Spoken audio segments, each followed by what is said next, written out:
araw pinapalikuan ko ang aking alaga. Napansin na yung buhok namin guys. Dahil marami siya, hindi pa nalilinis. So yan, habang pinamassage ko yung kanyang balahibot. Pinabidyo naman siya ng kanyang dari. Huwag naman. So yan, ginala naman siya ang kanyang dari pencil. Yan, ikot-ikot siya, malikot.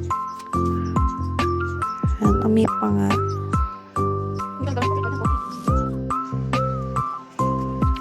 Makalikot, sobrang likot talaga. Ikot pa. Yan, sige, ikot ka. Likot na, no? Yan talaga yung alagang yan. Ang magawa sa buhay. Ikot lang, sige lang.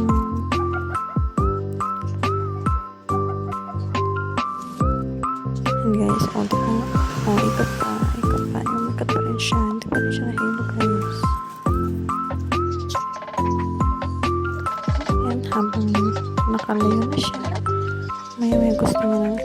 Yan, uwi na kami daw. Bye. Let's go home na raw siya. Bye bye guys. Yan lang.